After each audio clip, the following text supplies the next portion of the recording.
हर दिन हम प्लास्टिक की बोतल इस्तेमाल करते हैं, लेकिन क्या आपने कभी सोचा है कि ये बोतल आखिर बनती कैसे है?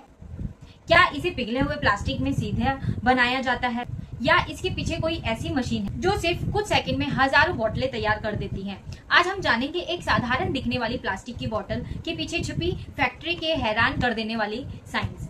सबसे पहले फैक्ट्री में छोटे छोटे प्लास्टिक के दाने लाए जाते हैं। इन दानों को पेलेट्स कहा जाता है। यह वो कच्चा माल है जिससे ज्यादातर पानी और कोल्ड ड्रिंक की बोतलें बनाई जाती हैं। इन दानों को एक बड़ी मशीन में डाला जाता है जहां 270 डिग्री सेल्सियस तापमान पर इन्हें पिघलाया जाता है।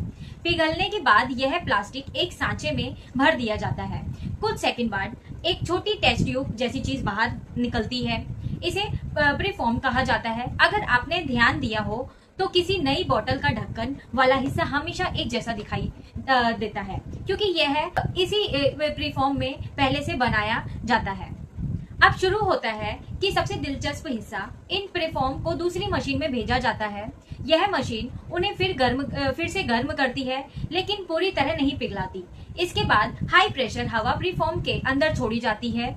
हवा का दबाव इतना ज्यादा होता है कि प्रीफॉर्म फैलकर बोतल के सांचे को पूरा आकार ले लेता है। सिर्फ कुछ सेकंड में एक छोटी प्लास्टिक ट्यूब एक पूरी बोतल में बदल जाती है। इसे ब्लो मोल्डिंग प्रोसेस कहा जाता है। यही तकनीक दुनिया की लगभग हर प्लास्टिक बोतल बनाने वाली फैक्ट्री में इस्तेमाल होती है। लेकिन बोतल बन जाने के बाद भी काम खत्म नहीं होता। अब उसकी जांच होती है। कैमरे और सेंसर चेक करते हैं कि कहीं बोतल में दरार, छेद या आकार की गलती तो नहीं है।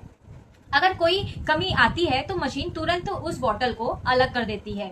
इसके बाद बोतलों को साफ किया जाता है और कन्वेयर बेल्ट के जरिए फिलिंग सेक्शन में भेजा जाता है।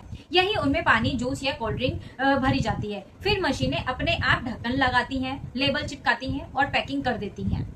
सबसे हैरान करने वाली बात यह है कि एक आधुनिक फैक्ट्री हर घंटे हजारों नहीं बल्कि लाखों बोतलें बना सकती हैं और इस पूरे प्रोसेस में इंसानों का काम बहुत कम है। ज्यादातर काम ऑटोमेटिक मशीनें और रोबोट करते हैं। और अगली बार जब आप पानी की बोतल खरीदें तो याद रखिएगा कि उसे बनाने के पीछे कई टन प्लास्टिक, हाई प्रेशर हवा, दर्जनों सेंसर और करोड़ों रुपए की मशीनें काम करती हैं। वैसे आपको क्या लगता है कि सबसे ज्यादा इस्तेमाल होने वाली चीज कौन सी है? प्लास्टिक बोतल, टूथब्रश या पेन? अपना जवाब कमेंट में जरूर बताइए।